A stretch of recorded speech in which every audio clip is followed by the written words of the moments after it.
নমস্কাৰ পৰাগপৰি ৱৰ্ল্ড চেনেলটিলৈ আপোনালোকক সকলোকে পুনৰবাৰ স্বাগতম জনাইছোঁ।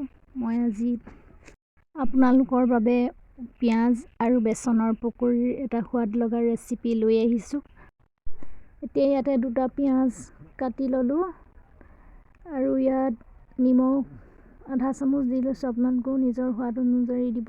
নিমখ দি মই হাতেৰে খুব ধুনীয়াকৈ পিঁয়াজখিনি মোহাৰি ইটোৰ পৰা সিটোৰ গাত এৰুৱাই সৰু সৰু কৰি ল'লোঁ। ইয়াতে কাটি লোৱা মান ধনিয়া পাত দি ল'লোঁ আৰু দুটা কেঁচা জলকীয়া দিছোঁ।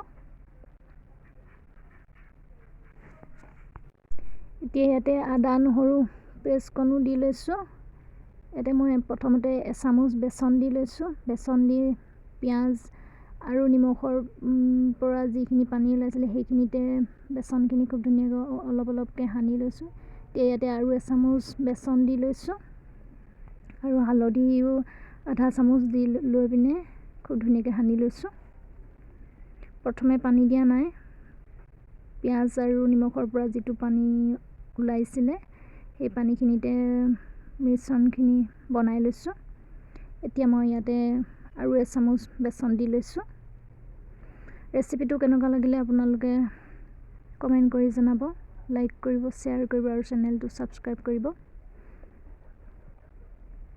ইয়াতে মই অকণমান পানী দিব লাগিব। পানী অকণমান দি লৈছোঁ।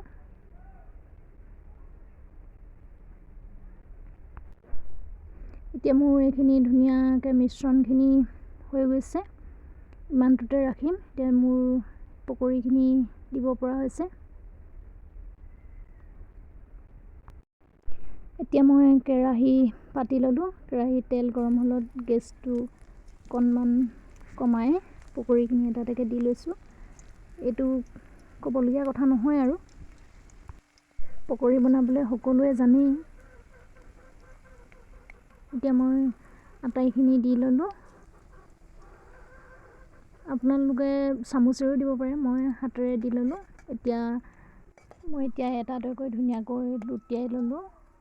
বেছি সময় নালাগে, খুব কম সময়ৰ ভিতৰতে হয়। আপোনালোকে এইদৰে যদি পিঁয়াজৰ পকৰী খোৱা নাই এবাৰ খাই চাব।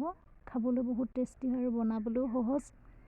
পকৰী হৈ গ'ল। মই এতিয়া কাঢ়ি লৈছোঁ। ৰেচিপিটো কেনেকুৱা পালে কমেণ্ট কৰি জনাব আৰু মোৰ ভিডিঅ'বোৰ যদি প্ৰথমবাৰৰ বাবে চাইছে তেনেহ'লে চেনেলটো ছাবস্ক্ৰাইব কৰিব। একাপ চাহৰ সৈতে গৰমে গৰমে পিঁয়াজৰ পকৰী খাবলৈ খুবেই টেষ্টি হয়। সামৰিছোঁ। ধন্যবাদ।